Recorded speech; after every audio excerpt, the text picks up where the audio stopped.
The strong euro has played its part in the business of football this year. Soccer's top talent has been pouring out of the UK as the weak pound attracts Spanish buyers. To discuss it all and look back at 2009, I'm joined by our football reporter. He's Tariq Panja. So Tariq, there's been a lot of money in football this year, especially at Real.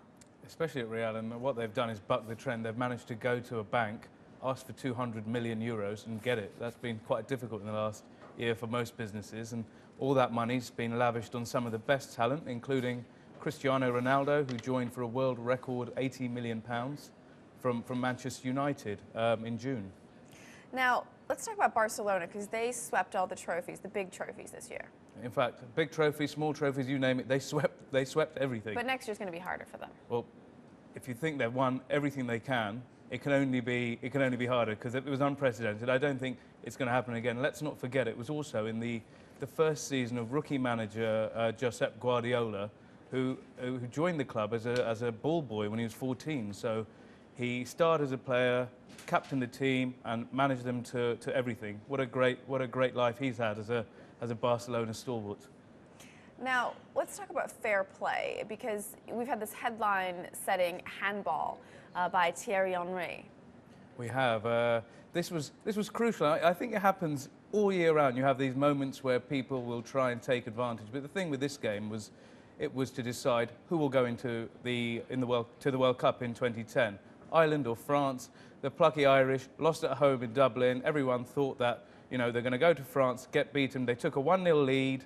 They're heading to perhaps penalties and a shot at the World Cup. And Henry's hand, not once but twice, popped out, helped set up the winner for William Gallas, and France in the World Cup at Ireland's expense. And then all hell broke loose. Yeah. And wasn't there an admission on the part of Henry that was...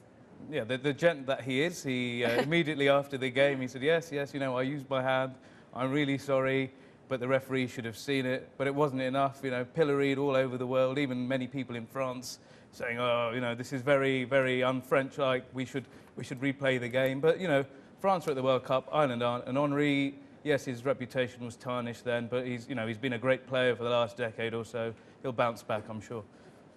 Let's talk about the big one. What are we expecting out of South Africa? Well, what we're expecting is the first World Cup in Africa, so we're expecting the unexpected in a way. It's also going to be the first Winter World Cup. It's going to be pretty cold. Let's not forget, people think it's going to be, the World Cup's normally played in searing heat. It's going to be a cold World Cup.